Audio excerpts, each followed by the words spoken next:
पतंग और डोरी। एक बार एक व्यक्ति अपने बेटे के साथ पतंग उत्सव में गया। वहाँ लोग रंग बिरंगी पतंगे उड़ा रहे थे। आसमान में उड़ती रंग बिरंगी पतंगों को देख बेटा भी पतंग उड़ाने मचल उठा। उसने अपने पिता से कहा, पापा, मैं भी पतंग उड़ाना चाहता हूँ। प्लीज़ मेरे लिए एक पतंग खरीद दीजिए। बेटे की इच्छा पूरी करने पिता पास ही की एक दुकान में गया। वहाँ से एक सुंदर सी पतंग और डोरी वह अपने बेटे के लिए खरीद लाया। बेटा पतंग पाकर खुशी से झूम उठा। कुछ देर बाद वह भी डोर थामे पतंग उड़ा रहा था। उसकी पतंग ऊंचे आसमान में उड़ रही थी, लेकिन वह खुश नहीं था।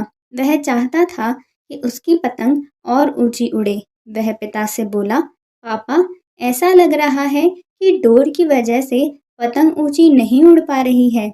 क्यों ना इसकी डोर काट दी जाए। इससे पतंग आज़ाद होकर और भी ऊंची उड़ने लगेगी। प्लीज़ आप इसकी डोर काट दो। बेटे की बात मानकर पिता ने पतंग की डोर काट दी। डोर काटते ही पतंग ऊपर जाने लगी। यह देख बेटा बहुत खुश हुआ, लेकिन कुछ देर बाद पतंग ऊपर जाने के बजाय नीचे आने लगी और एक मकान की छत पर जा गिरी। बेटा यह देख हैरत में पड़ गया। उसने यह सोचकर पतंग की डोर काटी थी कि पतंग आसमान में और ऊंचा उड़ने लगेगी, लेकिन वह तो नीचे गिर पड़ी। उसने पिता से पूछा, पापा, ये क्या हुआ?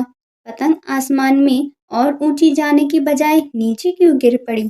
पिता बोले, बेटा, तुम्हें लग रहा था कि डोर पतंग को ऊंचा उड़ने से रोक रही है, जबकि वास्तव में ऐसा नहीं था।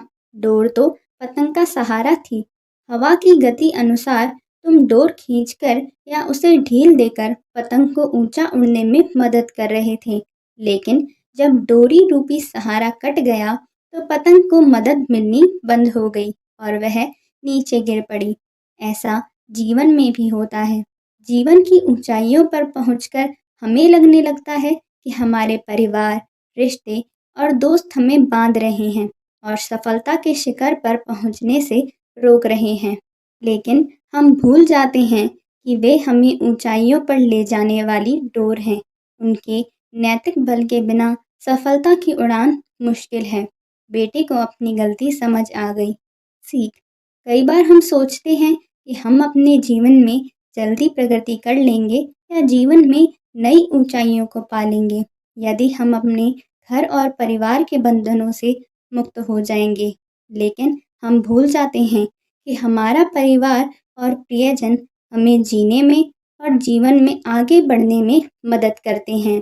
बुरे समय में परिवार और प्रियजन हमारा सहारा बनते हैं और हमें प्रेरित करते हैं।